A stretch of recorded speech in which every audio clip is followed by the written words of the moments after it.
बिहारी गोपीजनवल्लभ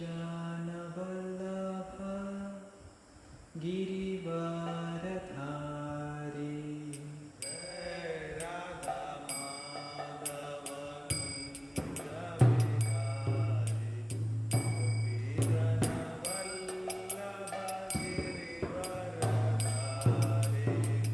जय राधा माधव कुंज बिहारी गोपीजनवल्लभ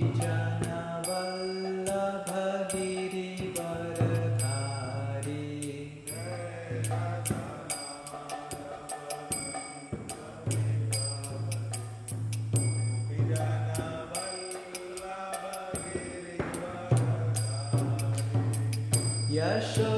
यशोदानन्दन व्रजजनरञ्जना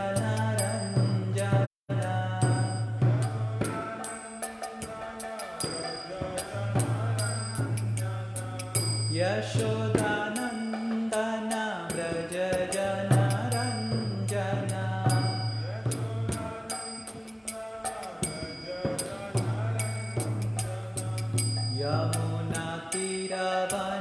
यमुनातीरवनचारी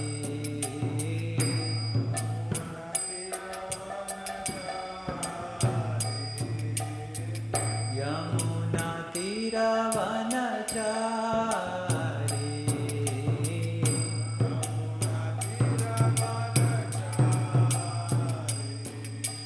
जय राधा माधव कुंज बिहारी गोपीजनवल्लभ गिरिवरधारी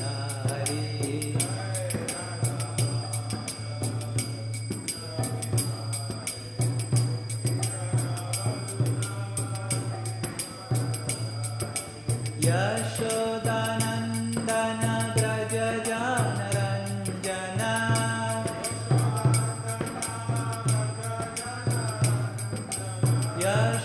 यशोदानन्दन व्रजजनरञ्जना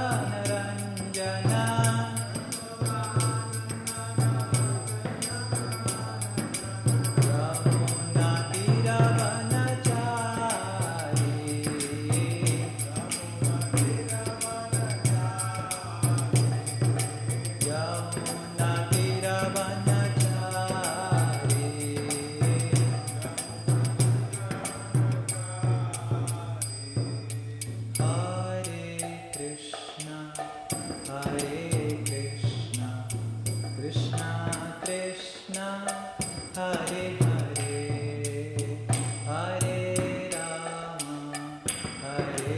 राम राम राम हरे हरे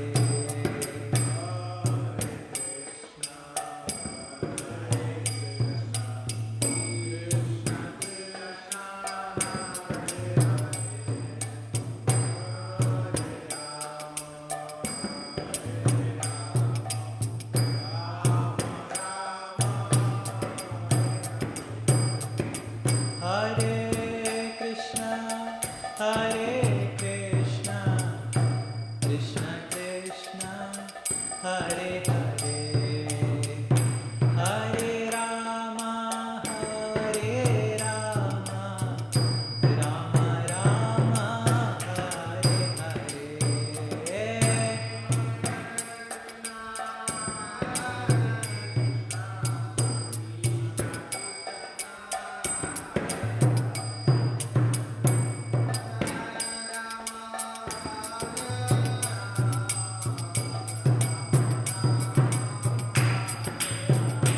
जय राधा रमण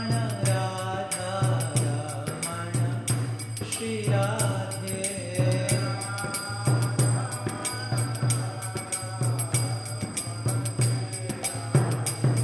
श्री राधा रमण श्री राधे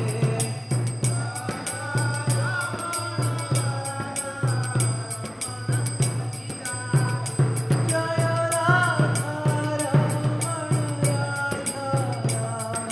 श्री राधे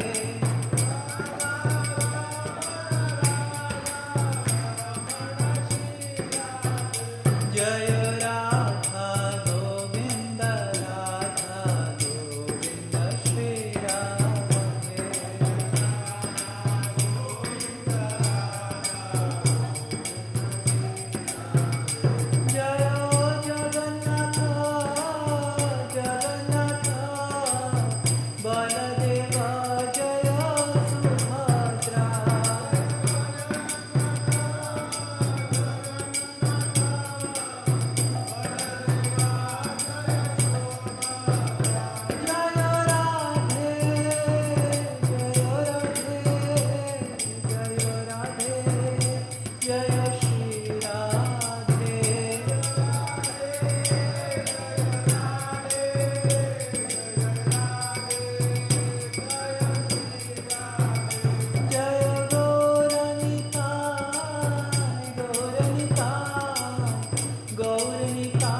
गौर भक्त वृंद की, श्रीमद् भागवत महापुराण की जय, श्रील प्रभुपाद की।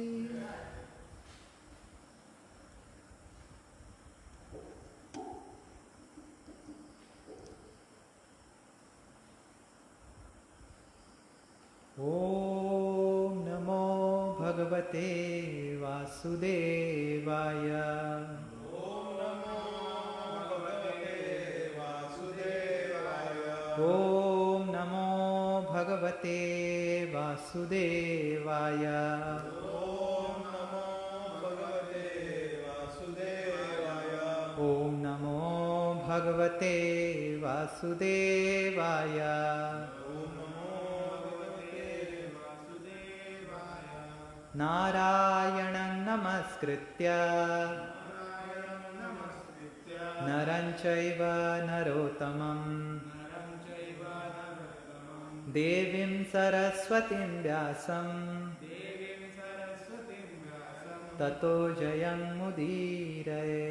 ततो जयमुदीरये। कृष्णाय वासुदेवाय कृष्णाय वासुदेवाय देवकीनन्दनाय च देवकीनन्दनाय च नन्दगोपकुमाराय नन्दगोपकुमाराय गोविन्दाय नमो नमः। गोविन्दाय नमो नमः। ॐ अज्ञानतिमिरन्धस्य ज्ञानाञ्जनशलाकया चक्षुरुन्मिलितं येन तस्मै श्रीगुरवे नमः। नमो विष्णुपादाय कृष्णप्रेष्ठाय भूतले श्रीमते भक्तिवेदान्त स्वामिनिति नामिने। नमस्ते सारस्वते देवे गौरवाणी प्रचारिणे निर्विशेष शून्यवादी पाश्चात्यदेशतारिणे।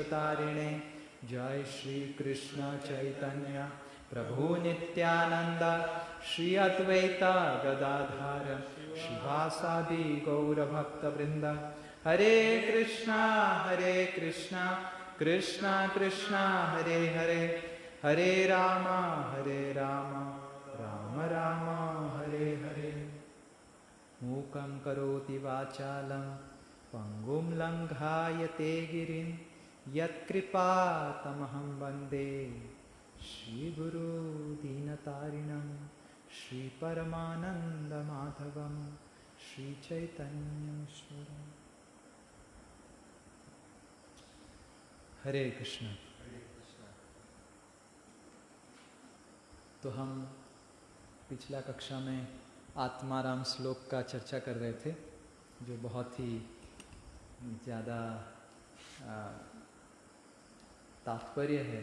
हम देख सकते हैं कि श्रीमद् भागवतम में हर श्लोक में कितना गूढ़ रहस्य छुपा हुआ है। एक श्लोक से ही कितना अर्थ निकल सकता है। तो कक्षा से पहले उस श्लोक का हम उच्चारण करेंगे पहले, उसके बाद कक्षा चालू करेंगे। आपके पास वो PDF डॉक्यूमेंट रहेगा जो भेजा गया था, या फिर आप श्लोक इंटरनेट से या इससे निकाल लीजिए। श्लोक क्रमांक है 1, 7 और 10 भागवत का प्रथम स्कंद 7वें अध्याय और 10वां श्लोक। आत्मा रामश्च मुनयो निग्रन्था अप्युरुक्रमे कुर्वन्ति हेतु किं भक्तिं इत्थं भूतो गुणो हरि। आत्मा रामश्च मुनयो निग्रन्थाप्यवरुक्रमे कुर्वन्त्यहेतु किं भक्तिं इत्थं भूतो गुणो हरि।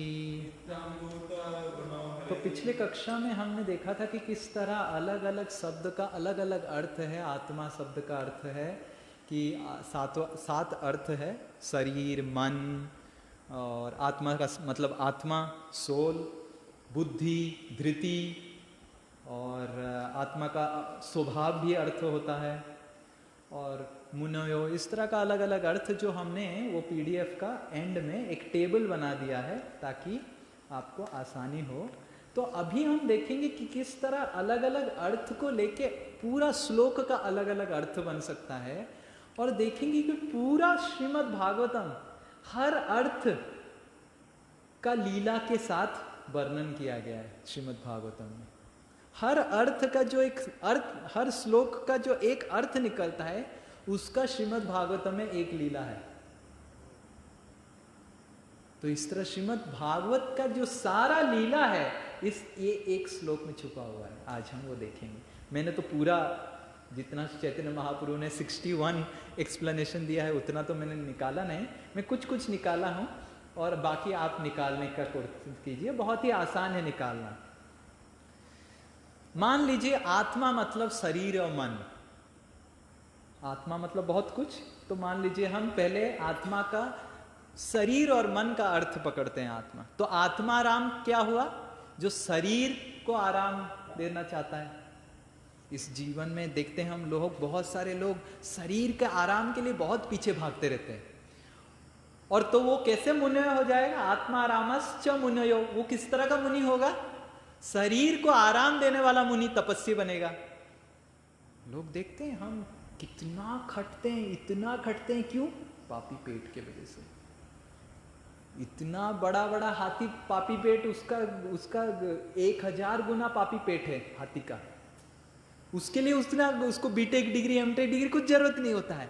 पर ये सारे जो तपस्वी लोग बड़े बड़े देशों में बैठे हुए हैं, बड़े बड़े मेट्रो में बैठे हुए हैं, इतने बड़े बड़े मुनि हैं, उनकी आत्मा के आराम के लिए, शरीर और मन के आराम के लिए कितना बड़ा तपस्या कर रहे हैं। अपना बड़ा बड़ा गांव का घर छोड़ के छोटा पिजन होल में रह रहे हैं, छोटू सा। अब इधर गौशाला से मैं देखता हूँ सब घर जो डीएलएफ न्यू टाउन है इतना छोटू दिखता है। सब बड़ा बड़ा घर छोड़ के गांव का खेती, गांव का अच्छा हवा, अच्छा पानी सब छोड़ के शहर में आए हैं। क्या तपस्या है ना शहर में रहना, पर शहर का आराम चाहिए। ये सब शहर के आत्माराम है।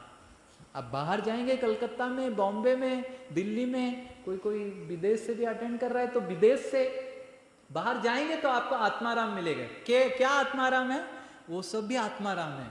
शरीर के आराम के पीछे तपस्या कर रहे हैं मुनि लोग हैं, सब बड़े बड़े मुनि लोग हैं जो शरीर की तपस्या, शरीर के आराम के लिए तपस्या कर रहे हैं। आत्मारामश्च मुनयो, मतलब जो आत्माराम है शरीर की आराम के लिए, शरीर और मन की आराम के लिए जो मुनि बन गए हैं और इतना तपस्या कर रहे हैं। मुनि मतलब तपस्या, इतना तपस्या कर रहे हैं। श्रील प्रभुपाद बताते थे, उदाहरण स्वरूप श्रील प्रभुपाद बताते थे कि हालांकि लगता है 2 घंटा फ्लाइट, और विदेश में ऐसे ऐसे लोग हैं जो 4 घंटा गाड़ी में जाते हैं एयरपोर्ट पहुंचने के लिए, ताकि 1 घंटा का फ्लाइट ले और 5 घंटा में वो वर्क में पहुंचते हैं, मतलब जहां पे नौकरी उनका होता है, और फिर वापस आते हैं 5 घंटा, 1 घंटा का रात में फ्लाइट लेते हैं, फिर 4 घंटा ड्राइव करते हैं और पहुंचते हैं।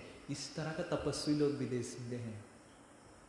ये होते हैं आत्मारामश्च मुनयो, मतलब शरीर की तपस्वी, मन की तपस्वी।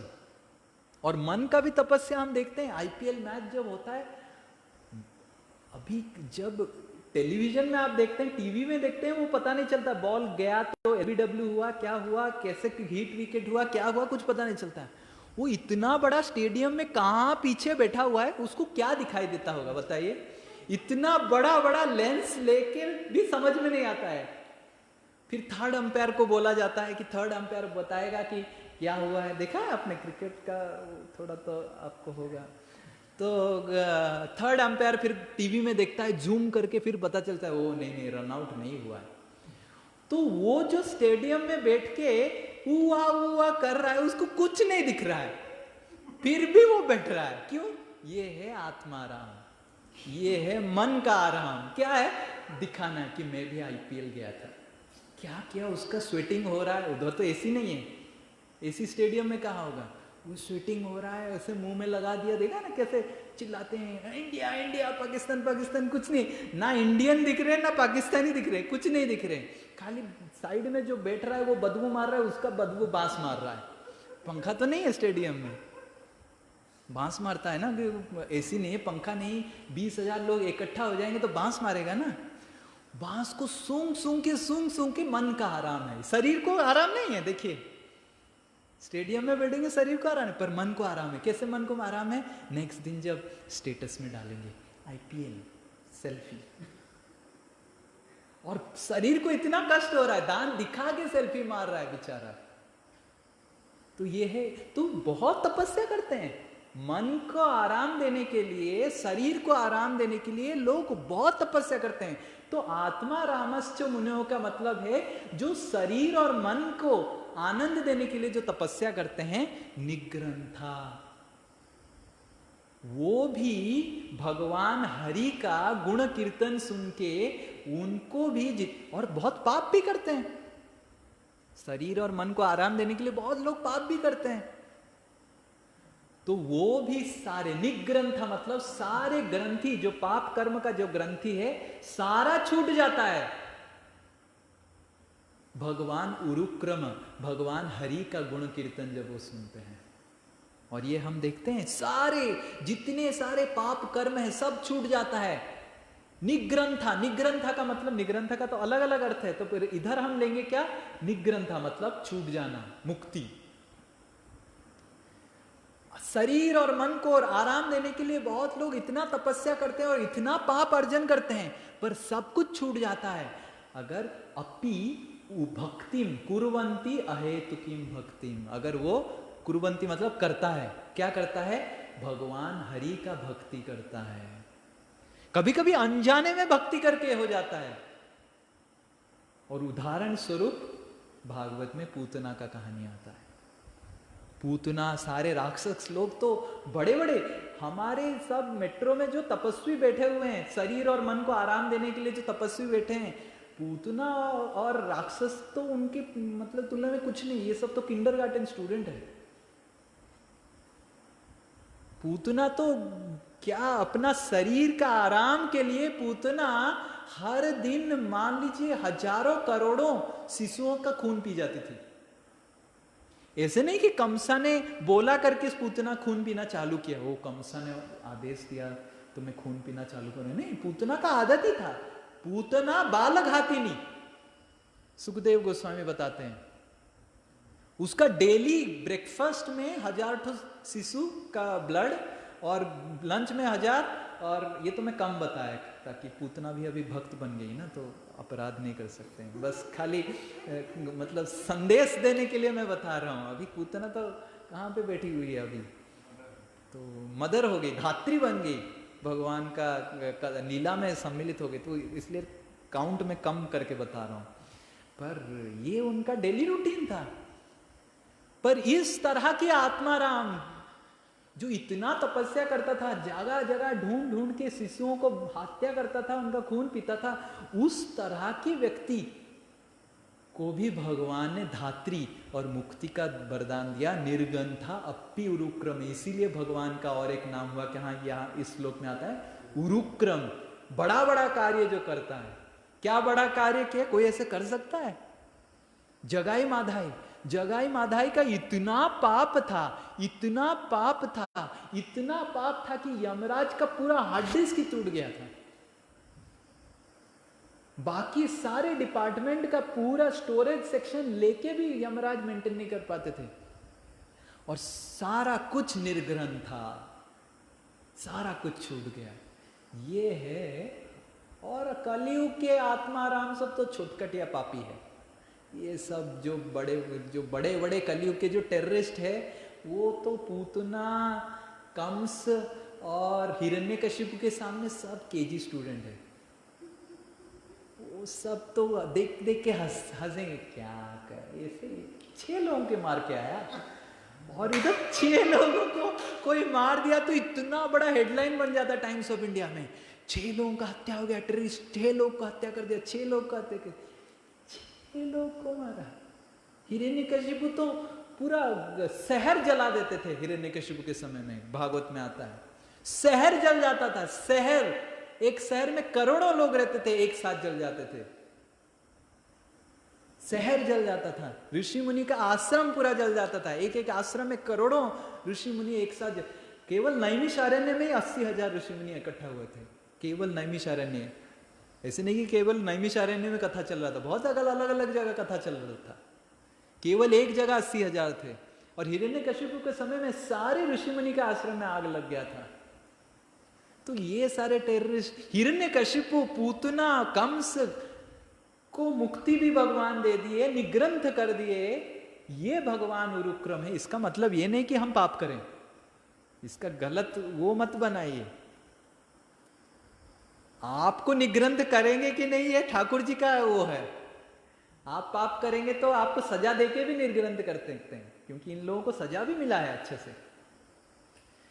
पर कहने का तात्पर्य ये है कि ये हरि है, उरुक्रम है, सर्व मंगल अमंगल हरेति हरि, हमारे हृदय का सारा अमंगल दूर कर लेता है। और ये हमारा शरीर और मन के पीछे जितना भी हम पाप कार्य करे हैं सब निग्रंथ हो जाते हैं। तो ये पहला अर्थ हुआ कि जितने सारे शरीर और मन के आत्माराम हैं और वो लोग के वजह से वो तपस्या करके बहुत पाप करे हैं, वो सभी निग्रंथ, निग्रंथ मतलब लिबरेट हो जाते हैं।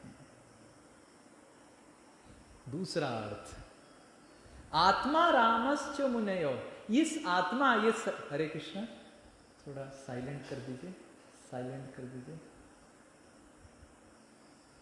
बाहर जाके मीटिंग कर सकते हैं। तो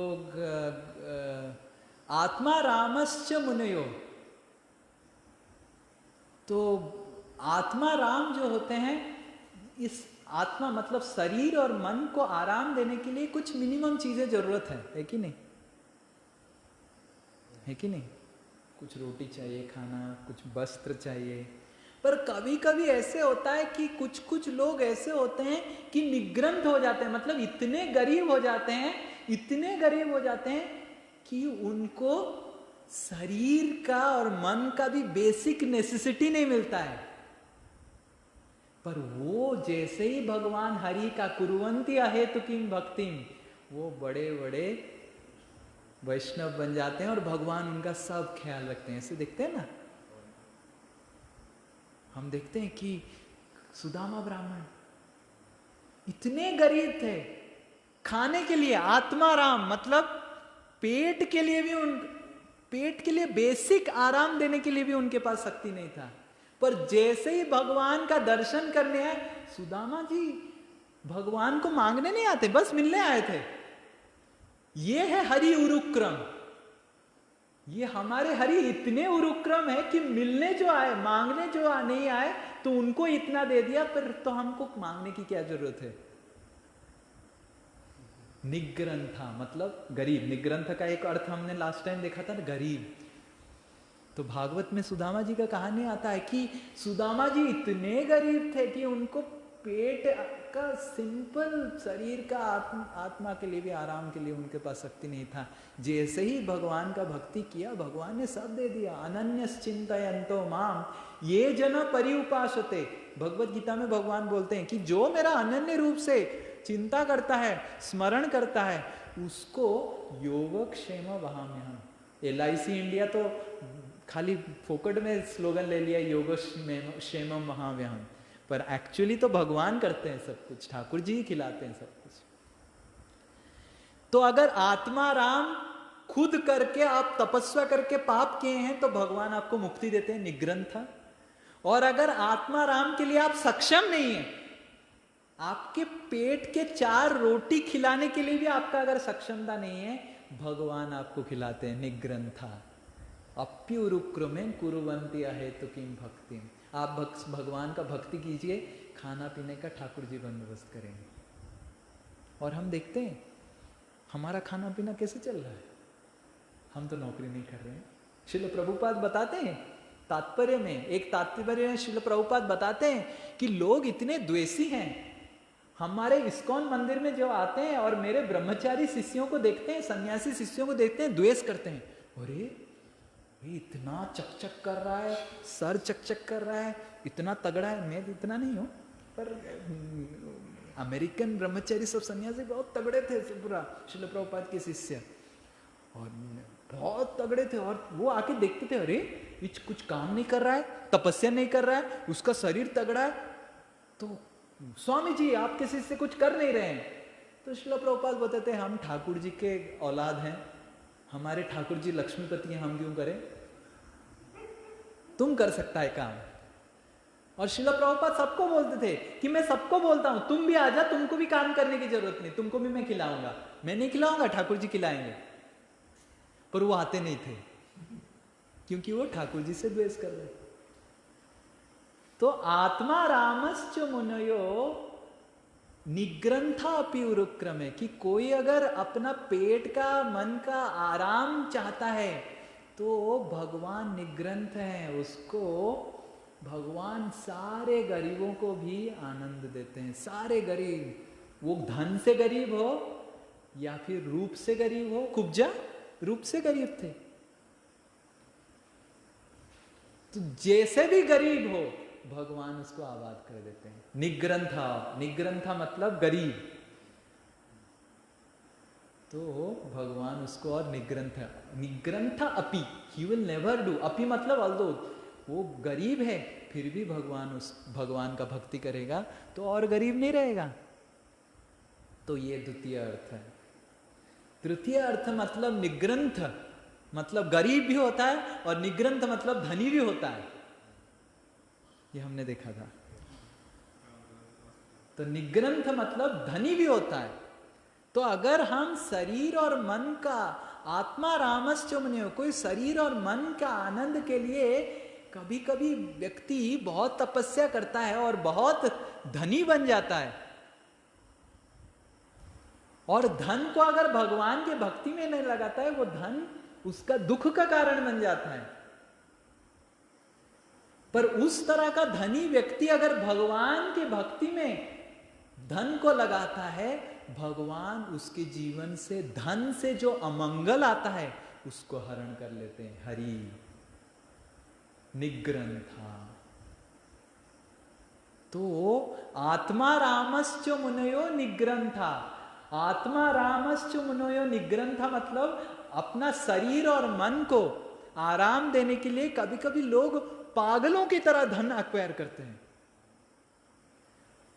पर वही पागल व्यक्ति धन जितना एक्वायर करता है उतना पाप कर्म भी करता है।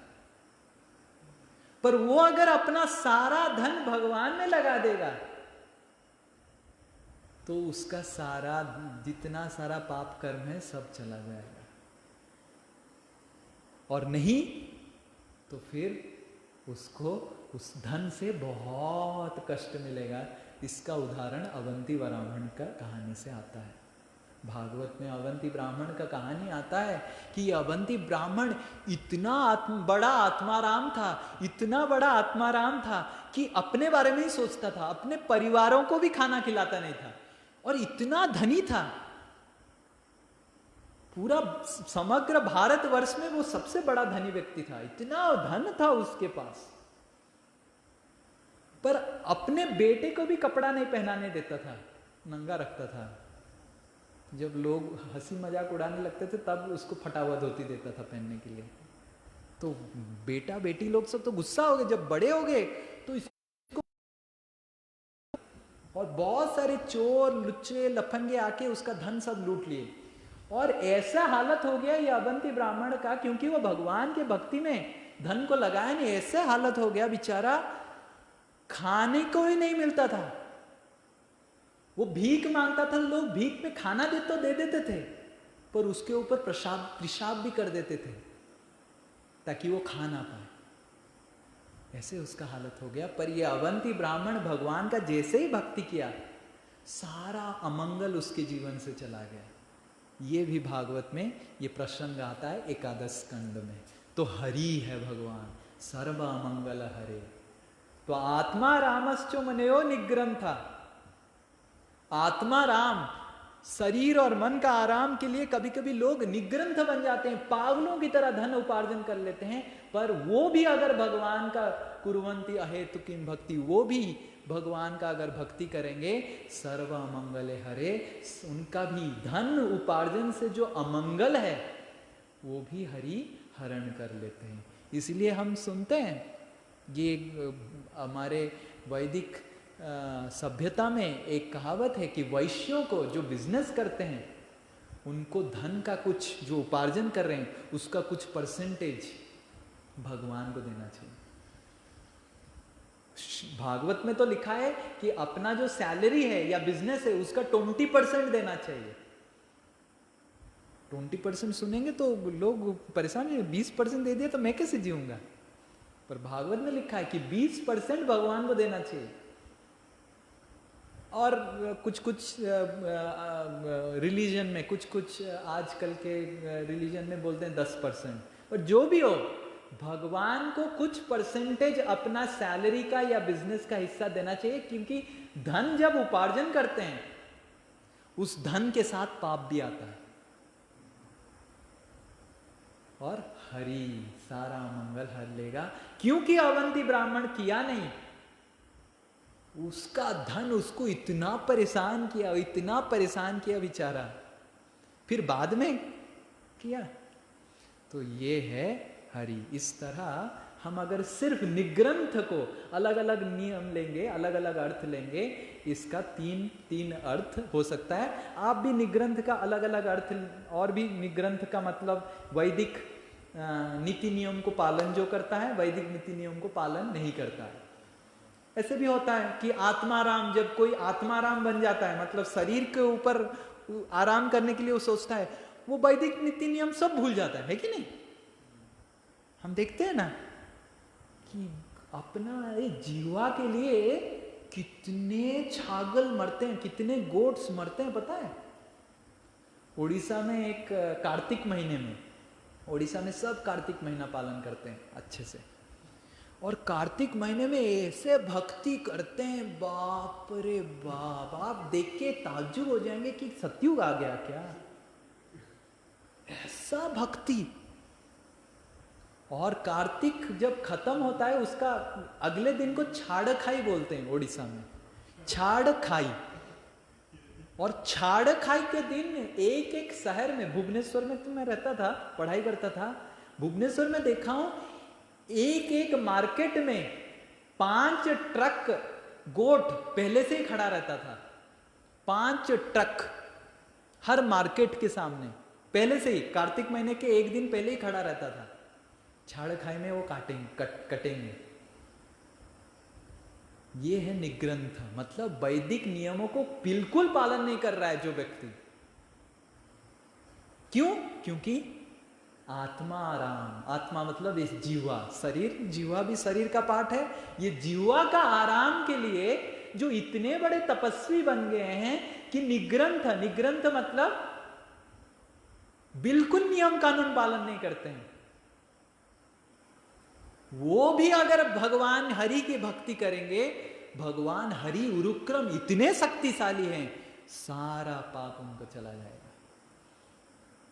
कुरुवंती अहेतुकीम भक्ति इत्थम भूत गुणा है। और हम देखते हैं इस्कॉन में कुछ कुछ भक्त आते हैं, जैसे मेरे को अभी याद आ रहा है, एक भक्त मेरे को बताते थे, मैं तो ऐसे बचपन से कभी नॉनवेज नहीं खाया हूं, पर एक भक्त बताते थे कि प्रभु जी मैं 3 टाइम शेर की तरह खाता था, पागलों की तरह, और अभी देखने का भी मन नहीं करता है। अभी इतना दया और करुणा आता है मेरे को सोच के, और अभी मैं सोच रहा हूं कैसे मैं कर लेता था।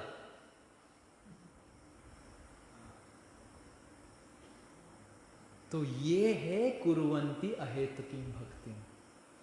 कोई पियक्कड़ रहता है, इतना दारू पीता है, बीवी को मारता है, ऐसे करता है, वो जैसे भक्ति में आ जाता है तो सब छूट जाता है उसका। कैसे? निग्रंथ, वो सारा नियम कानून, निग्रंथ मतलब जो वैदिक नियम कानून पालन नहीं करता है, जीवा और मन की आराम के लिए लोग वैदिक नियम कानून धर्म को बिल्कुल पालन नहीं करते हैं। उस तरह नालायक, अक्खे नालायक लोग भी जैसे ही कुर्वंती अहेतुकीम भक्तिम, भगवान हरि का भक्ति करेंगे, निग्रंथा, they will also get liberated. क्योंकि हरि उरुक्रम है। उरुक्रम मतलब शक्तिशाली। भगवान का नाम लेते ही सब कुछ, सर्व अमंगले हरे इति हरि। तो इस तरह मैंने 4 बताया, आप भी अलग अलग बना सकते हैं।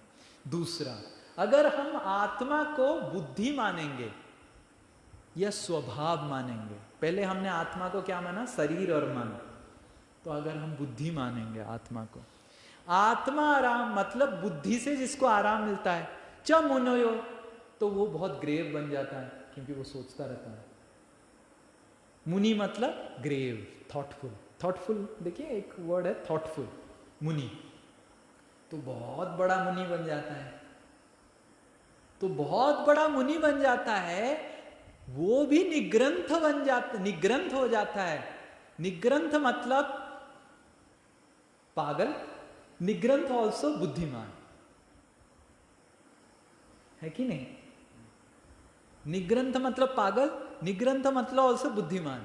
सो जो बुद्धि के लिए, बुद्धि से अपना आराम सोचता है, मतलब बुद्धि से ही मेरे को आराम मिलेगा। कुछ कुछ लोग होते हैं उसको सॉल्व करना, मैथमेटिक्स का प्रॉब्लम सॉल्व करना बहुत अच्छा लगता है, साइंटिस्ट लोग, और या फिर कुछ कुछ संस्कृत श्लोक स्कॉलर लेते हैं, वो ये श्लोक में क्या लिखा हुआ है, उधर क्या लिखा हुआ है, इधर क्या लिखा होता है, घोषते रहते हैं, क्या ये क्या लिखा हुआ, वो क्या लिखा हुआ है।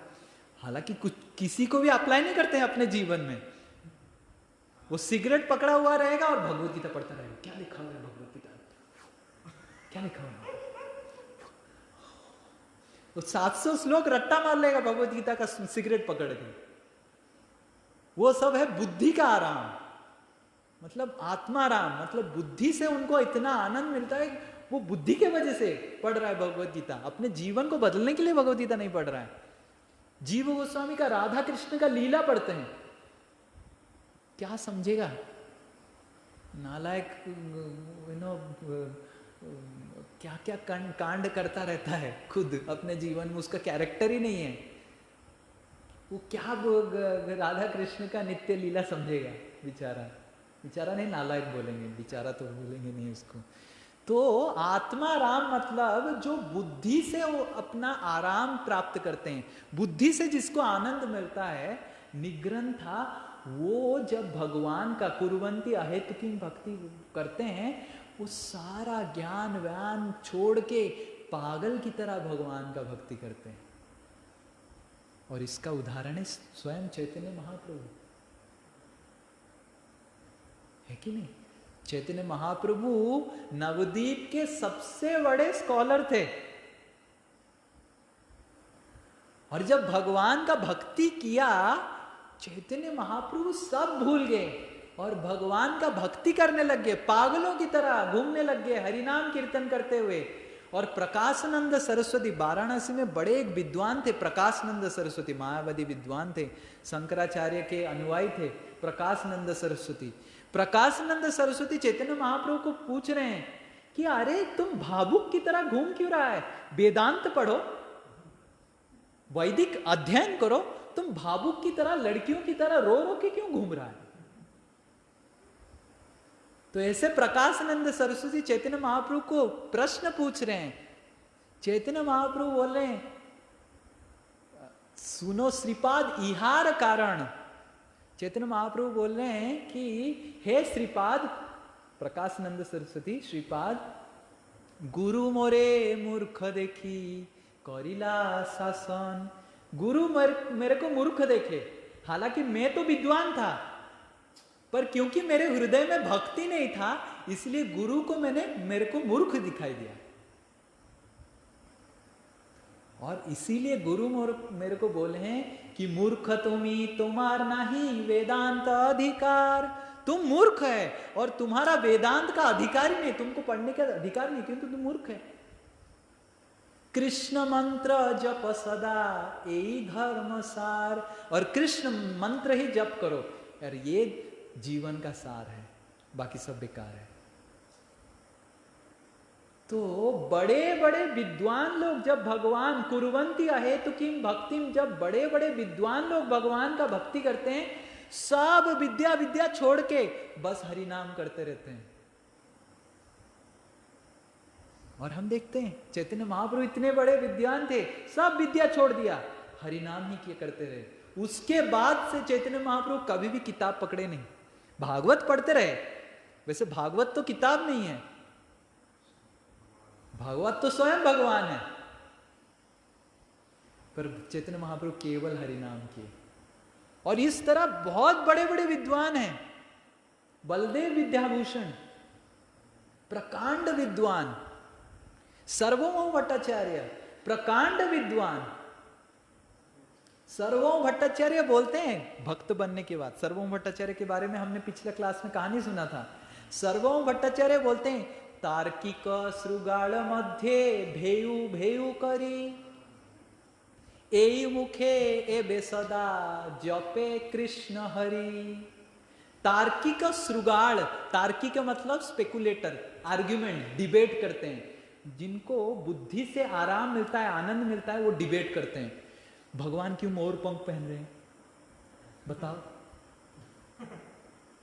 बताओ तो वो कुछ बोलेगा, भगवान को अच्छा लगा, नहीं, भगवान का ब्लू कलर, मोर भी ब्लू, इसलिए ब्लू ब्लू मैच हो रहा है, इसलिए मोर पंख पहन रहे।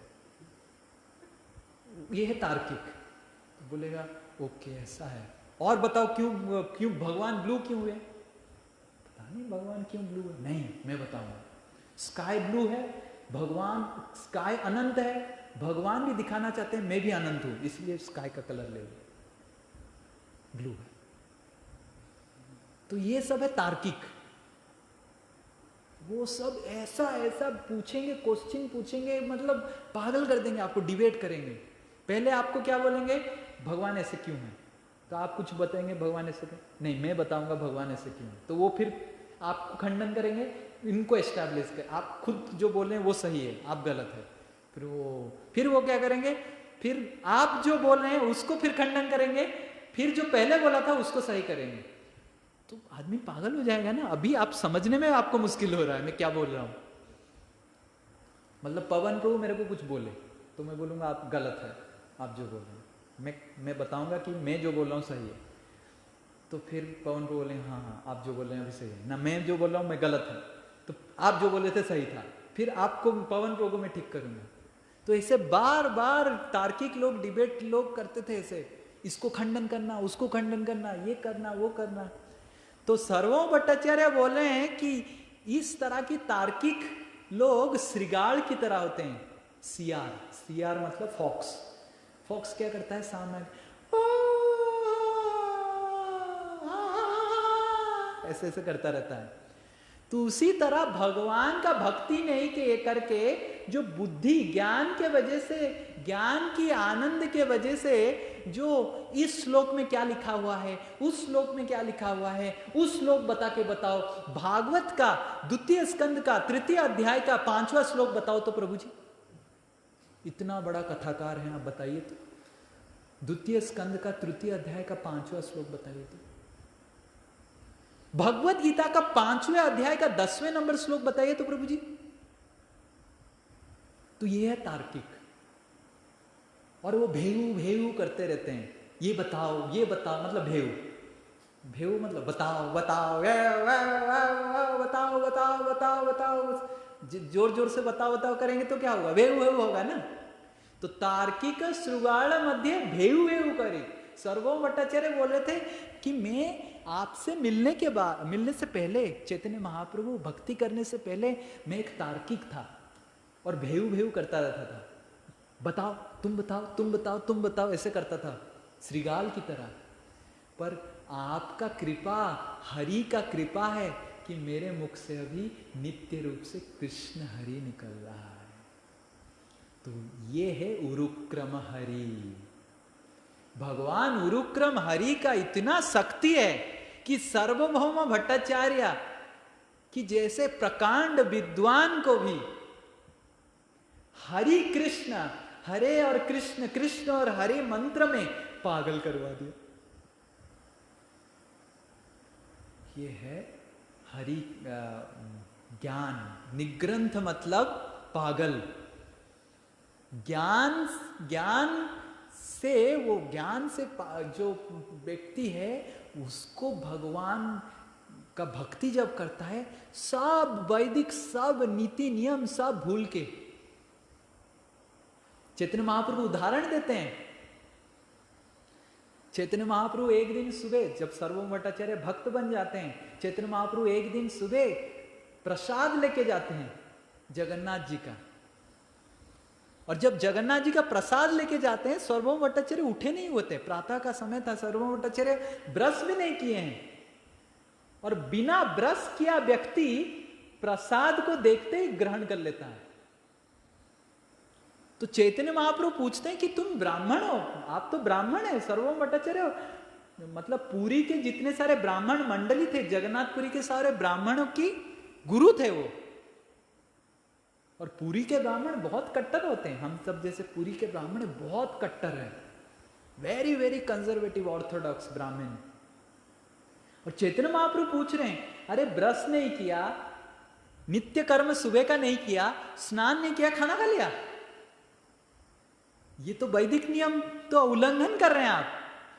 तो सर्वभौम भट्टाचार्य बोल रहे हैं, प्राप्ति मात्रेण भुक्तेभ्य, भगवान हरि मेरे जीवन में आ रहे हैं तो तुरंत प्राप्त करना ही यही सबसे बड़ा धर्म है। महाप्रसाद को हरि से अभिन्न देख रहे थे सर्वभौम भट्टाचार्य।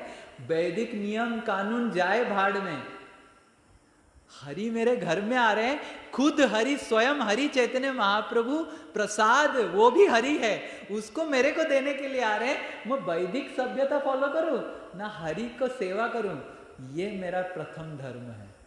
ये सर्वभौम भट्टाचार्य का हो गया था जब हो कुरुवंती अहेतुकीं भक्ति। क्योंकि जीवन का लक्ष्य है भगवान का सेवा, भगवान का सेवा ही प्रथम धर्म है। और ये तार्किक लोग क्या करते हैं, भगवान का सेवा को साइड रखते हैं, वो तर्क को अपना सेवा मान लेते हैं कि ये सही या वो सही, ये सही या वो सही। सांप बनते हैं, पिछले नेक्स्ट जन्म में सांप भी ऐसे करता है ना, सही ऐसे वो सही करता है ना, सांप ऐसे करता है ऐसे करके। तो तार्किक श्रृगाल सांप ये सब बनते हैं तार्किक लोग। तो निग्रंथा वो भी सारा वैदिक चीजों को छोड़ के भगवान की अहेतु की भक्ति करने में लग जाते हैं।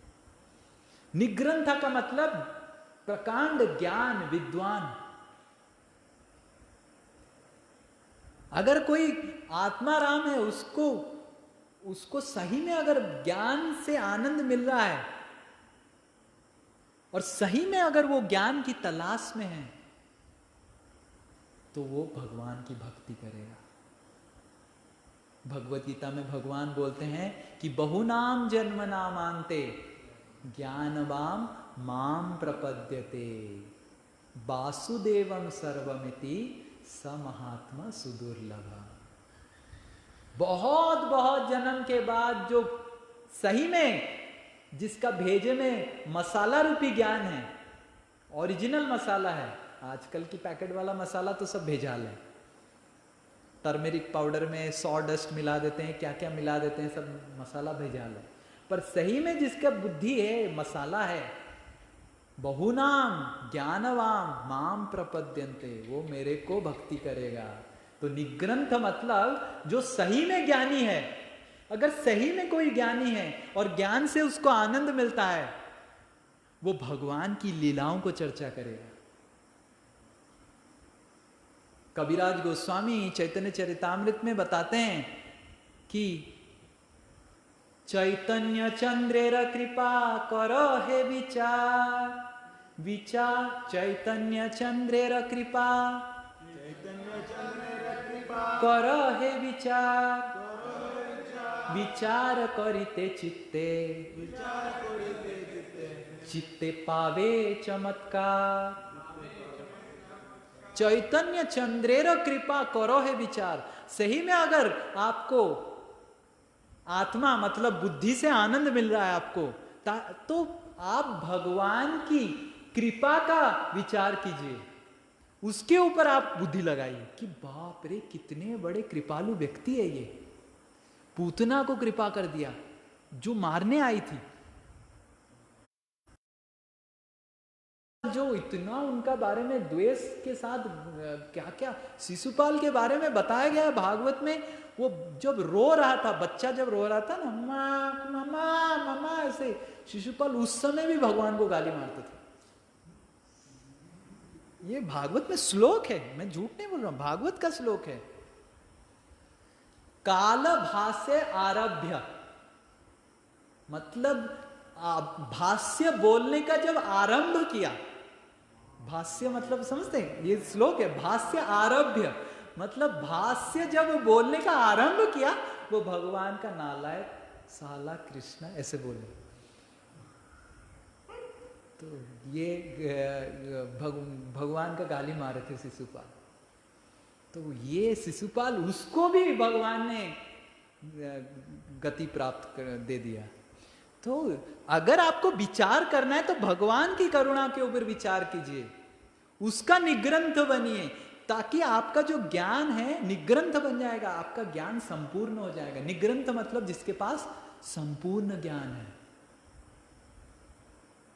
अगर आपको सही में ज्ञान से आनंद मिल रहा है, सही में अगर आत्माराम है, जिस आपको ज्ञान से ही आनंद मिल रहा है, तो आपका ज्ञान संपूर्ण हो जाएगा। निग्रंथ जब हो जाएगा, कुरुवंती अहेतु किम भक्तिम, जब आप भगवान हरि का उरुक्रम का अहेतु की भक्ति करेंगे।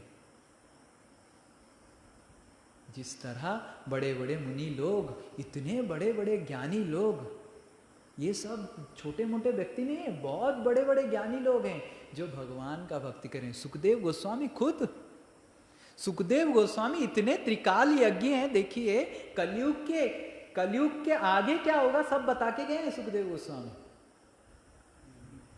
चाणक्य पंडित के बारे में सुखदेव गोस्वामी बता के गए हैं परीक्षित महाराज को। बताइए, आप बता पाएंगे? हमको पता नहीं कल क्या होगा, हम इतने बड़े त्रिकाल यज्ञ हैं, कल हम जिंदा रहेंगे कि नहीं पता नहीं हमको, ये दुनिया जिंदा रहेगा कि हमको पता नहीं। सुखदेव गोस्वामी इतने पहुंचे हुए व्यक्ति थे, वो इतना 4-5 हजार साल के बाद क्या होगा वो बता के गए हैं। उस समय उस लाइन से हुआ है।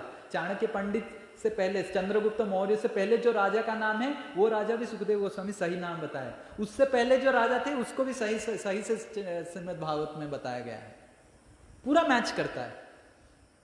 उसके बाद सुखदेव गोस्वामी एक जगह जाके बंद कर देते हैं। इसके बाद जो राजा आएंगे, मोदी दीदी, इनके बारे में बोलने का, भागवत में इनके बारे में लिखने का वो नहीं है जो कहते हैं। इसलिए आजकल के जो ट्रम्प मोदी दीदी के बारे में भागवत में लिखा नहीं कि सुखदेव गोस्वामी छोड़े कि नहीं, मेरा भी एक हैसियत है, तुम्हारा भी एक हैसियत है परीक्षित, इनके बारे में हम लिखेंगे नहीं।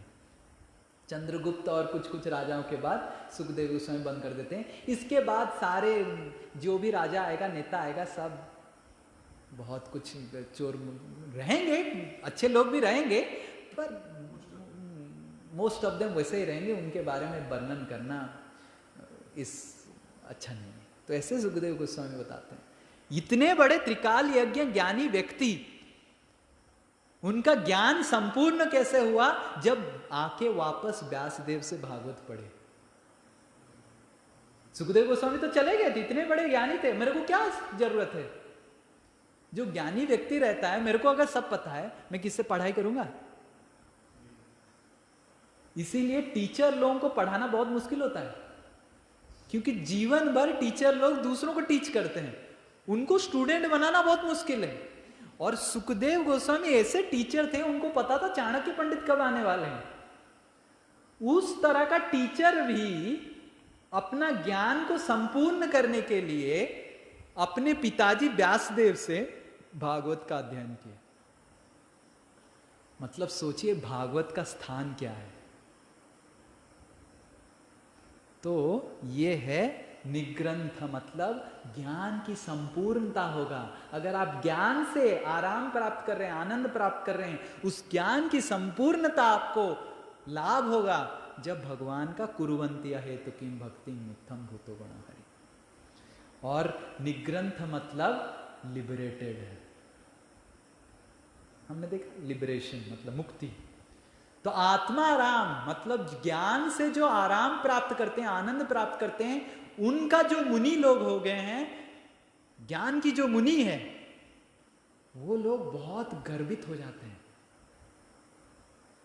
पर उनका सारा गर्व खंडन हो जाता है जब भगवान का भक्ति वो करते हैं। बड़े बड़े ज्ञानी लोग, बहुत बड़े बड़े अहंकारी व्यक्ति लोग जो सोचते थे मैं जो सोच रहा हूं वो सही है, उनका सारा ज्ञान चूरमार हो जाता है जब भगवान भक्ति का अहेतु की भक्ति करते हैं। इस तरह चैतन्य लीला में हम देखते हैं केशव कश्मीरी का लीला आता है। केशव कश्मीरी, कश्मीर का वो पंडित था। इससे पता चलता है कि कश्मीर में पंडित लोग उस समय भी थे। कश्मीर का पंडित आया था नवद्वीप में सबको हराने के लिए। उसके पास इतना बड़ा विजय पत्र था जहां पे वो सब साइन किया है, Maharashtra top scholar signed defeated by me, Odisha top scholar defeated by me, ऐसे करके साइन केशव कश्मीरी लेता था, सबको हराता था, साइन करता था। बहुत विद्वान था, सरस्वती देवी का बहुत बड़ा उपासक था। हाथी के ऊपर बैठ के आता था वो। नवद्वीप में वो आए, और नवद्वीप में जब आए सब बड़े बड़े विद्वान लोग डरने लग गए, बाप रे केशव कश्मीरी आ रहा है, केशव कश्मीरी आ रहा है, हमको हरा देगा तो हमारा इज्जत चला जाएगा, मेरा स्कूल बंद हो जाएगा ना, स्कूल बंद हो जाएगा ना, कौन पढ़ाई करेगा मेरे से, सब स्टूडेंट लोग हंसी उड़ाएंगे मेरा, अरे सर आपका तो क्या हालत हुआ कल, आप हमको पढ़ाएंगे, स्कूल बंद हो जाएगा, मेरा घर कैसे चलेगा, मेरे स्कूल से ही मेरा घर चलता है। तो सारे विद्वान लोग डरने लग गए, कोई चला गया दूर, कोई अपने माताजी वाइफ को बोल के चला गया, नहीं देखिए वो तो घर में नहीं है। तो केशव कश्मीरी सारे घर में घूमने लग गए, कोई भी मिला नहीं डिबेट करने के लिए। सब कोई किसी का पेट दर्द कर रहा है, कोई घर में था, बीवी को बोल दिया नहीं घर में तो नहीं है, कहाँ है, झूठ मूठ बोल के किसी तरह जान बची तो लाखों पाए। पर केशव कश्मीरी फिर निराश होके किसके साथ तो लड़ना है, उसको तो अपना विजय पत्र बढ़ाना है। तो केशव कश्मीरी फिर गंगा के तट पे आए, देखिए छोटा सा बालक निमाय, 10-12 साल का निमाय गंगा के तट पे छोटा सा क्लास ले रहा है, और केशव कश्मीरी हाथी के ऊपर आ रहे थे, और सब हाथी को देख के केशव कश्मीरी ब्राह्मण 100 ब्राह्मण रखे थे, 50 इस साइड 50 इस साइड, जो केशव कश्मीरी संहिता गान करते थे। वो अपना एक खुद गाना लिखा था अपने बारे में, जिसको हर वक्त गान होता, सहस्र नाम, केशव सहस्र नाम, जैसे विष्णु सहस्र नाम, केशव कश्मीरी सहस्र नाम चलता रहता था। हाथी के ऊपर वो बैठा था और 50 लोग इधर सहस्र नाम, 50 लोग इधर सहस्र नाम करते थे। तो ये उसका गारिमा था बुद्धि का।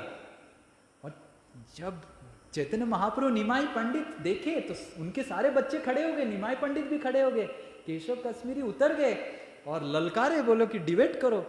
तो निमाई पंडित बोले मैं तो छोटा सा बालक हूं, मैं क्या आपके साथ डिबेट करूंगा, फिर भी मेरे स्टूडेंट को दिखाने के लिए कि कितने आप बड़े विद्वान हैं, आप मेरे स्टूडेंट को दिखाने के लिए गंगा के बारे में, गंगा देवी के बारे में 100 पंक्तियां बोल दीजिए, इससे मेरे को भी आनंद मिलेगा, मेरे स्टूडेंट को भी आनंद मिलेगा। केशव कश्मीरी 5-10 मिनट में 100 यूनिक वर्सेस श्लोका गंगा देवी के बारे में बता दिए। गंगा देवी का प्रवाह की तरह उनका श्लोक निकल रहा था। और चैतन्य महाप्रभु निमाय पंडित जब सुने तो तुरंत ताली मारने लग गए, और निमाय पंडित बोले कि आपके जो गंगा देवी के ऊपर श्लोक था उसमें 5 अलंकार है, अच्छा चीज है, और 5 बुरा चीज भी। केशव कश्मीरी जब सुने कि मेरा श्लोक में बुरा चीज हो ही नहीं सकता है, तो निमाय पंडित बोले हो ही नहीं सकता है। तो निमाय पंडित बोले आपका 64 नंबर जो श्लोक था, उस 64 नंबर श्लोक में भवानी भृत आपने जो शब्द यूज किया था वो गलत है। केशव कश्मीरी का फ्यूज उड़ गया, पहली बार उसका फ्यूज उड़ गया। निग्रंथ मतलब फ्यूज, लिबरेट होना मतलब फ्यूज, ज्ञान से लिबरेट हो जाना मतलब फ्यूज होना ना, ज्ञान फ्यूज उड़ गया, शॉर्ट सर्किट हो गया केशव कश्मीरी का। तो केशव कश्मीरी पूछने लगे, आपको कैसे, मैं तो पूरा 5 मिनट में 100 श्लोक बोला, आपने याद कैसे रखा? निमाई पंडित बोले, जो भगवान आपको शक्ति दिए हैं श्लोक उच्चारण करने के लिए, वही भगवान मेरे को भी शक्ति दिए हैं श्लोक याद करने के लिए। केशव कश्मीरी का मुंह इतना छोटा हो गया, बाकी सारे निमाई पंडित के स्टूडेंट लोग ताली मारने लग गए, हंसने लग गए। और केशव कश्मीरी को निमाई पंडित बोले, आप चले जाइए घर, शायद आप आज थके हुए हैं, हाथी के ऊपर बैठ बैठ के थक गए हैं, अब कल आइए, कल डिबेट करेंगे। अब सोच रहे केशव कश्मीरी पूरा भारत में जीत के आया था, रात में कहाँ नींद लगेगा, रात में आके दंडवत मार रहा है, रो रहा है सरस्वती देवी को। सरस्वती देवी फिर मार मार के दंडवत मार के रो के सो गया केशव कश्मीरी। सपने में सरस्वती देवी आते हैं और सरस्वती देवी को सपने में केशव कश्मीरी बोलता है कि आपने मेरे को प्रतिज्ञा किया था कि मैं किसी से हार नहीं सकता हूं, इससे कैसे हार गया? सरस्वती देवी बोले, ये मेरे भी गुरु है रे बाबा, इससे मेरे को भी ज्ञान मिलता है। तो फिर केशव कश्मीरी भगवान को आके शरणापन्न होते हैं, भगवान का भक्ति करते हैं। निग्रंथा केशव कश्मीरी रूपी इतने बड़े अहंकारी व्यक्ति को भी भगवान ने कुरुवंती अहेतु किम भक्ति, भगवान ने उनको निग्रंथा, उनकी जो अहंकार, उस तरह इंद्र का भी अहंकार था, उसको भी भगवान ने चूरमार किया। निग्रंथ मतलब ज्ञान का अहंकार को निग्रंथ करना, छुड़वा देना। ये लीला भी भागवत में बहुत सारे लीलाएं आएगी। अब देखेंगे आत्मा मतलब जो हम समझते हैं, आत्मा मतलब सोल। हम तो आत्मा समझते हैं, आत्मा ही सोल। तो आत्मा रामश्च मुनयो, जो आत्मा से जिसको आनंद मिलता है, मतलब आध्यात्मिकता से जिसको आनंद मिलता है और मुनि बन जाता है, बहुत बड़ा बड़ा तपस्या लेता है, ऐसे होता है ना, बहुत बड़े बड़े धार्मिक लोग हैं, बहुत व्रत करते हैं, सोमवार व्रत, शनिवार व्रत, गुरुवार व्रत। कुछ कुछ लोग, हमारे माताजी लोग कितने गुरुवार व्रत किए हैं, 16 शुक्रवार, 12 गुरुवार, 24 गुरुवार, क्या क्या गुरुवार, क्या क्या वार सब करते थे। आत्मा रामश्च मुनयो, आत्मा की आराम के लिए, मतलब आत्मा की प्रगति के लिए बहुत व्रत करते हैं, पर निग्रंथा, वो सारा व्रत छूट जाता है जब हरि का नाम लेने लग जाते हैं, क्योंकि हरि का नाम ही एकमात्र व्रत है और किसी का व्रत की आवश्यकता नहीं है। शास्त्र में कहा गया है, स्मर्तव्य सततम विष्णु विस्मर्तव्य न जातुसित। भगवान हरि को याद करना सबसे बड़ा व्रत है, भगवान हरि को नहीं भूलना यह सबसे बड़ा व्रत है। पेट का व्रत, उपवास का व्रत, ये सब ज्यादा कुछ फायदेमंद नहीं है। ये भागवत से हम देखते हैं कि हरि का व्रत होना चाहिए। हरि का व्रत, हरि व्रत मतलब हरि श्रवण का व्रत। कुर्वन्ति अहेतु किम भक्ति, वो भी जब अहेतु की भक्ति करते हैं, निग्रंथा, इतना सारा व्रत सब कुछ। किसी किसी के घर में तो बाप रे इतने सारे देवी देवता है, उनको भी समझ में नहीं आता है कौन क्या है। कभी एक जन के मैं घर में गया था, इतने देवी देवता हैं। मैं माता जी को पूछा कि ये कौन है माता जी? प्रभु जी मेरे को भी समझ में नहीं आ रहा है, बहुत दिन हो गया ना। और उनको बोला भी जाता है कि किसी को वो मत करना, किसी को आप, और इतना परेशानी रहता है, सोमवार में ये व्रत करो, मंगलवार में मंगल का व्रत करो, बुधवार में इसका व्रत करो, गुरुवार में इसका व्रत करो, शुक्रवार में ये व्रत करो, पागल हो जाएगा आदमी। पर कुर्वन्ति अहेतु किम भक्तिम, जैसे ही वो हरि का भक्ति करने लगते हैं, ये सारा व्रत सब कुछ किसी की आवश्यकता नहीं, किसी की आवश्यकता नहीं है। श्रील प्रभुपाद तो बताते थे हमारा व्रत है। श्रील प्रभुपाद जहाँ पर एक जगह कुंभ मेला में श्रील प्रभुपाद गए थे, और जो कुंभ मेला में गए थे, कुंभ मेला में क्या हुआ था कि बड़े बड़े विद्वान सन्यासी लोग वो लेक्चर दे रहे थे, पूरा लाउड स्पीकर लगा हुआ था लेक्चर, और श्रील प्रभुपाद शांति से बैठ के सुन रहे थे, क्या नालायक सब लोग बोल रहे हैं। और ये लोग बोल रहे हैं कि भगवान ये है, भगवान वो है, भगवान ये है, किसी को पता नहीं भगवान कौन है। और श्रील प्रभुपाद बोले, एक गुलाब जामुन पकड़ के श्रील प्रभुपाद बोले, ये नालायक लोग ऐसे ही बोल बोल के थक जाएंगे, भगवान को ढूंढ ढूंढ के थक जाएंगे, हम तो गुलाब जामुन खा के भगवान के पास चले जाए। भक्ति में कुछ व्रत नहीं होता है, एकादशी व्रत हम बोलते हैं। एकादशी का प्रसाद इस्कॉन में सबसे हाई क्लास होता है। अगर बाकी दिनों में 4 आइटम मिलता है, एकादशी में एटलीस्ट मिनिमम 8 आइटम हमारे गौशाला में बनता है। आपको मैं गिन के बता दूंगा, पिक्चर शांतनु प्रभु भेज देंगे, है कि नहीं शांतनु प्रभु? इतना दिन से तो खा रहे हैं गौशाला में। तो निग्रह था, भक्ति जैसे ही होता है, भक्ति का कुछ भी व्रत नहीं, भगवान का सेवा ही, भगवान को प्रेम करना ही व्रत है। और भगवान को प्रेम करेंगे, भगवान से शादी करेंगे, तो भगवान आपको अपने घर में लेके जाएंगे, तो भगवान जैसे आनंद में है, आपको भी आनंद खिलाएंगे। ऐसे नहीं कि भगवान अल्फांसो मैंगो खाएंगे और आपको नकुलदाना खिलाएंगे, जो आजकल के लोग करते हैं। अपने प्लेट में अल्फांसो मैंगो और भगवान बेचारे ठाकुर जी नकुलदाना। तो ठाकुर जी भी सोच रहे हैं, नालायक तुम भी आएगा एक दिन मेरे घर तुमको भी मैं नकुलदाना खिलाऊंगा, खुद अल्फांसो। ये तो सही है, हमारे ठाकुर जी ऐसे करते नहीं है। जितने लोग सब नकुलदाना खिलाते हैं, खुद अल्फांसो मैंगो खाते हैं। भगवान ना करे, जब वो भगवत धाम जाएं, अगर जा पाए, तो भगवान भी अगर ऐसे कर लिए, सोचो, खुद अल्फांसो मैंगो खा के नकुलदाना खिलाए, साइड में आपका प्लेट लगाए नकुलदाना, और खुद भगवान पार्थक्यता नहीं देखते हैं।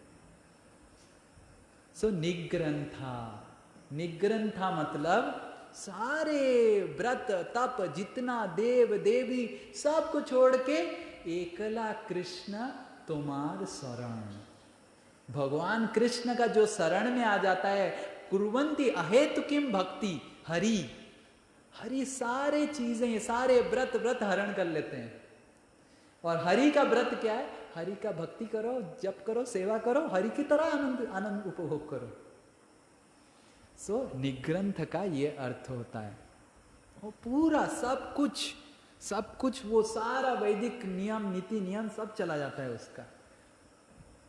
निग्रंथ का मतलब गरीब। तो कोई अगर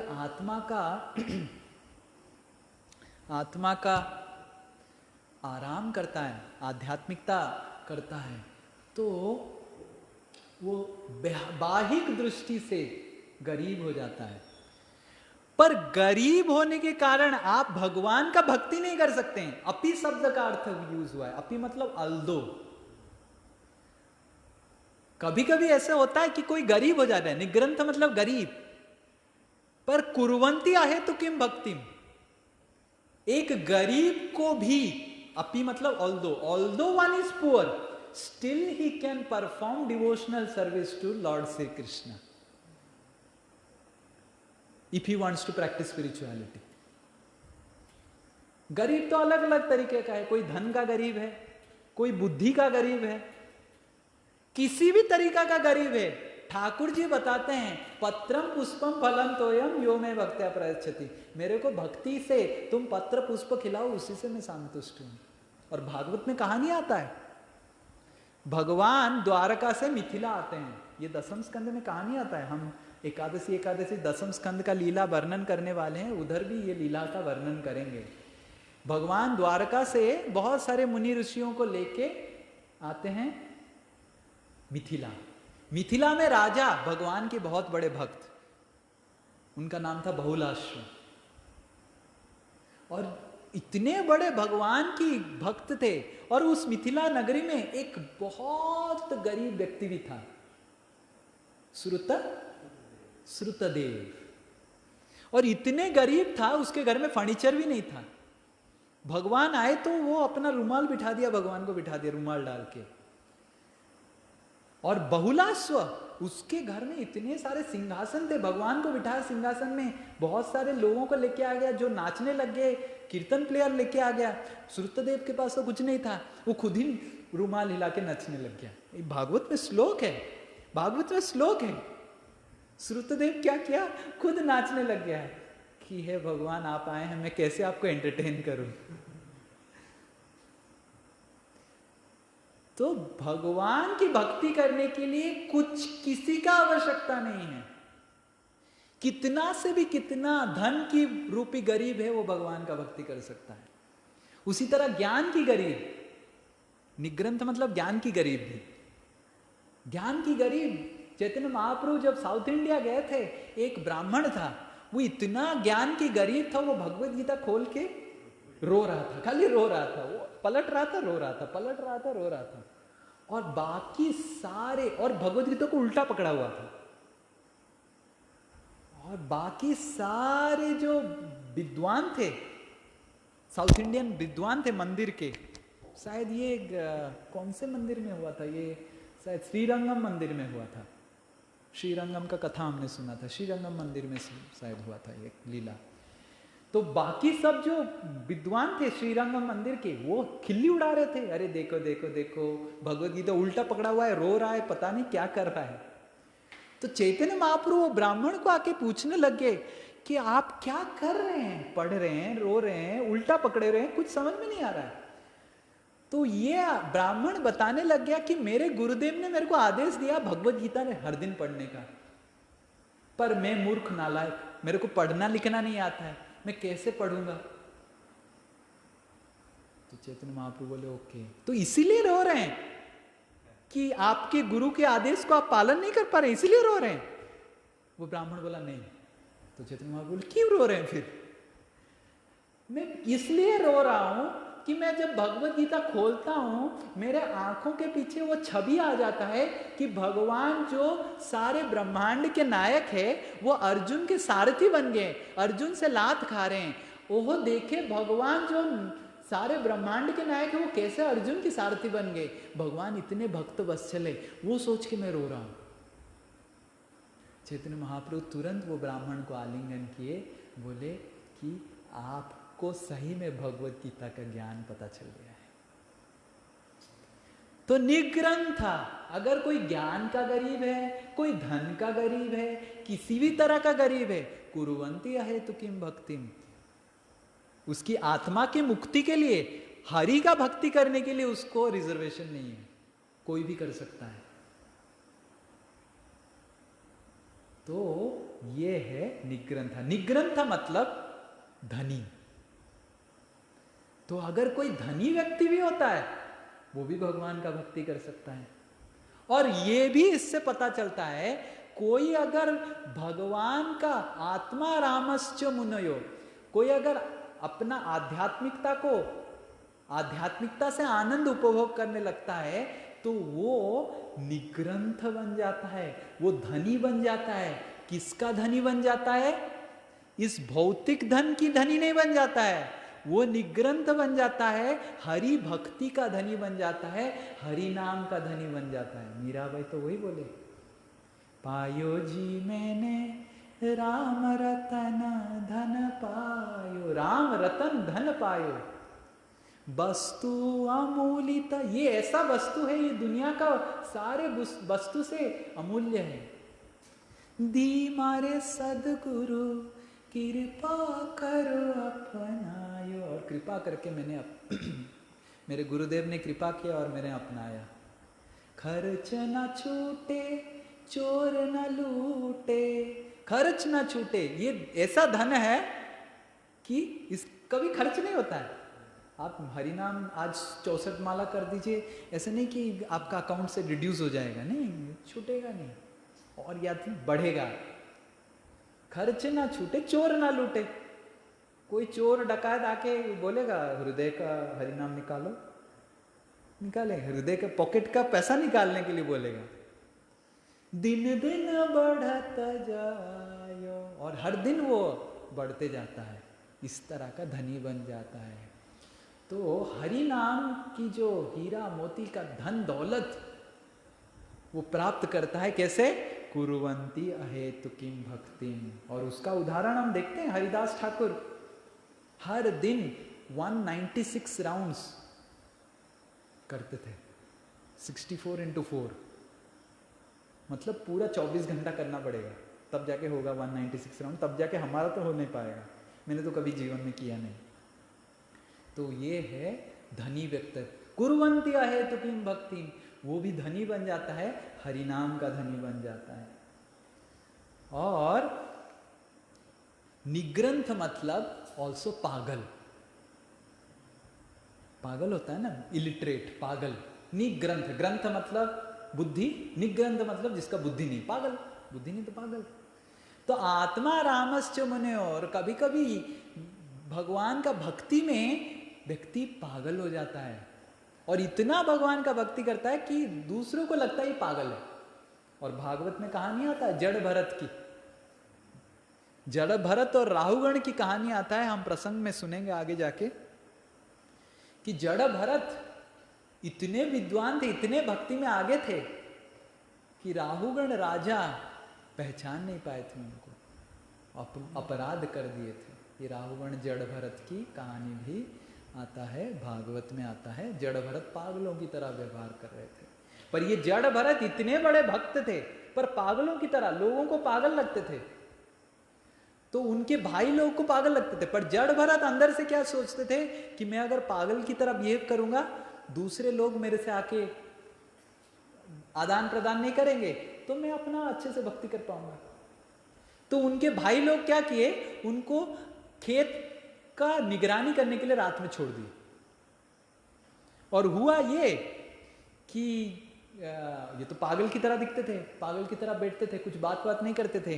तो एक डकैत की सरदार को बलि चाहिए था और वो पशु बलि देने वाला था, और पशु बलि जो पशु पकड़ के लेके आया था वो भाग गया। तो डकैत गुस्सा हो गया, काली माँ को बलि देना है, ये भागवत में कहानी आता है, तो काली माँ को बलि देना है। तो डकैत इतना परेशान हो गया, तो वो बोला कि अपने सैनिकों को आदेश दिया, ढूंढ के लेके आओ बलि, रात में कहाँ से क्या मिलेगा।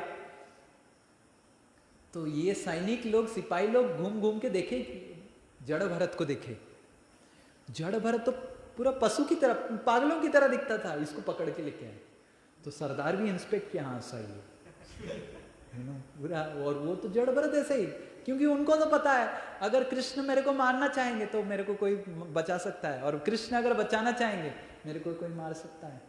तो ऐसे बैठ गए जड़ भरत, और जैसे ही सरदार उठाने लग गया मारने के लिए, काटने के लिए, काली माँ स्वयं निकले, सारे सरदार को मार दिए। और सरदार और काली माँ की सब चामुंडा सब कुछ, उनके असिस्टेंट भी आए और सारों का काट कूट के बॉल की तरह उनका सर के साथ खेलने लग गए। और काली देवी स्वयं जड़ भरत को दंडवत मारे, क्योंकि वो भगवान के भक्त हैं, और फिर से अंदर प्रवेश कर गए। फिर जड़ भरत अपने से निकलने चालू हुए। इससे साफ साफ पता चलता है कि अगर भगवान हरि का भक्ति करेंगे, सारे देव देवी आपसे प्रसन्न होंगे। ये कहानी भागवत में ही आता है कि काली माता स्वयं आके जड़ भरत को बचाते हैं, और जो उनको मारने आए हैं उनका सर काट के उसके साथ बॉल की तरह खेलते रहते हैं, लो ना, और वो भी पकड़ के आप भी लो ना, अब भी लो ना, ऐसे भागवत में आता है कहानी। तो इस तरह निग्रंथा, निग्रंथा मतलब पागल हो जाता है। निग्रंथा का और एक अर्थ होता है जो वैदिक जितने सारे नीति नियम सब कुछ छोड़ देता है। जैसे गोपी लोग तो सारा सदाचार, वैदिक सदाचार सबको त्याग कर दिए थे भगवान को प्राप्त करने के लिए। वो कहानी भी भागवत में आता है। इसी तरह ये आत्मा रामश्च मुनयो, भागवत, पूरा भागवत का दर्पण है।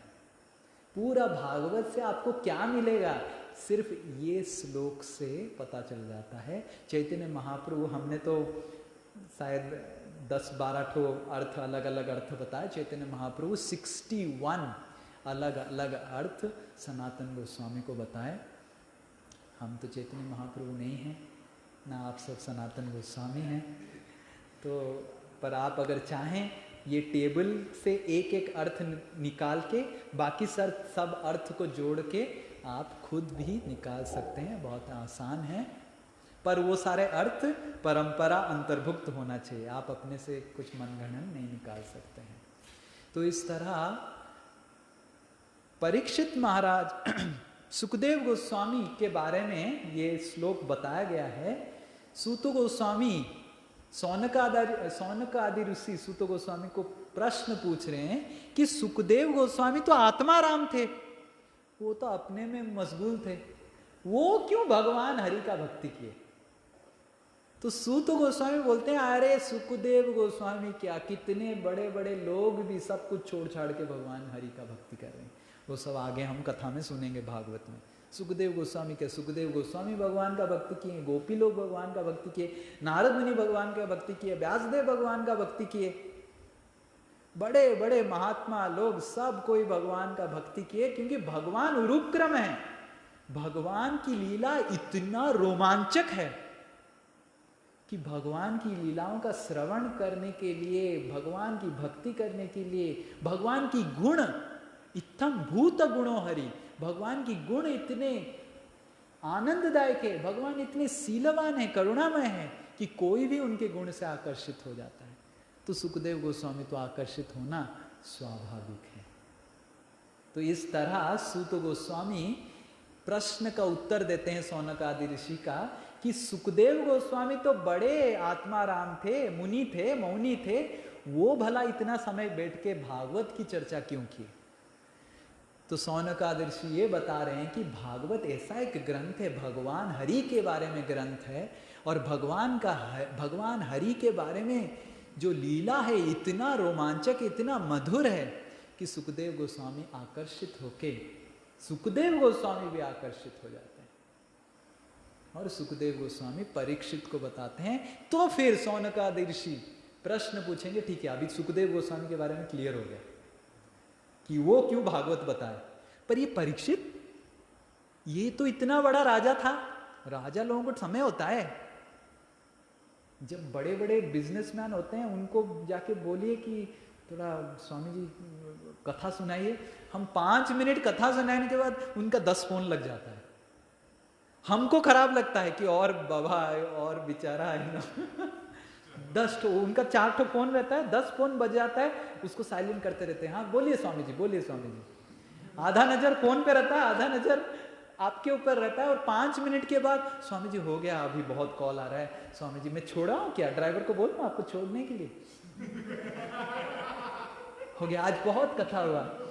फिर उसके बाद फिर फोन करके भी बताएंगे फुर्सत में, स्वामी जी क्या कथा बोले आप, 5 मिनट का कथा था। पहले तो आपको बिठाएंगे आधा घंटा, 5 मिनट समय देने के लिए वो कहाँ फोन कर रहा है, इसको फोन कर रहा है, फिर 5 मिनट आके स्वामी जी बहुत आपको आधा घंटा में वेट किया, फिर 5 मिनट आपसे सुनेंगे, फिर उसके बाद आपको पर आपके लिए बहुत प्रसाद सब देंगे, फूल फल माला डोनेशन सब देंगे, पर समय 5 मिनट। ये इस दुनिया का भी छोटू सा बिजनेसमैन, चुन्नू बिजनेसमैन है।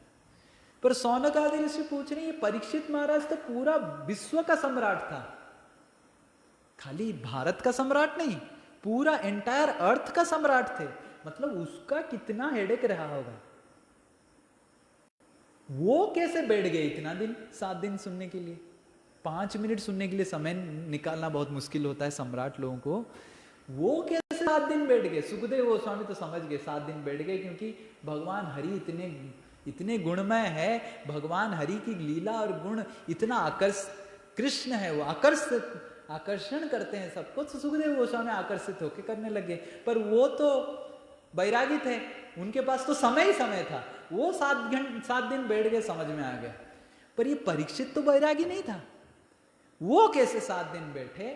इस उत्तर को देने के लिए पूरा परीक्षित महाराज का जन्म बताएंगे, और परीक्षित महाराज का जन्म से पहले कैसे उत्तरा के गर्भ में अश्वत्थामा ने परीक्षित महाराज को हत्या करने का कोशिश किया था, वो सारा लीला बता के परीक्षित महाराज का जन्म, परीक्षित महाराज की प्रथम लीला बताएंगे, और कैसे परीक्षित महाराज श्रापित होके सुखदेव गोस्वामी के पास आएंगे, वो पूरा प्रसंग 7वें अध्याय से लेके 19वां अध्याय तक बताया गया है। भागवत में 13 अध्याय केवल परीक्षित महाराज के बारे में, अलग अलग प्रसंग भी आता है बीच बीच में, पर प्रमुख प्रसंग है कि किस तरह परीक्षित महाराज सुखदेव गोस्वामी के सामने बैठे। सुखदेव गोस्वामी किस तरह परीक्षित महाराज के सामने बैठे उसको समझाने के लिए एक श्लोक, क्योंकि वो तो बैरागी थे, उनके पास तो समय ही समय था, पर परीक्षित महाराज जो सम्राट हैं उनको 7 दिन निकालने के लिए 13 अध्याय बता दिए समझाने के लिए क्यों परीक्षित बैठा। तो ये स्वाभाविक है, परीक्षित तो सम्राट थे, वो अगर सुखदेव गोस्वामी के सामने बैठ रहे हैं तो मतलब, और इतना बड़ा यूनिवर्सल न्यूज हो गया था कि परीक्षित आगे बैठ गए थे। परीक्षित कोई मामूली व्यक्ति नहीं थे। परीक्षित महाराज के बारे में हम श्रवण करेंगे आगे जाके, 13 अध्याय तो पूरा उनके बारे में अलग अलग जगह प्रसंग में आएगा।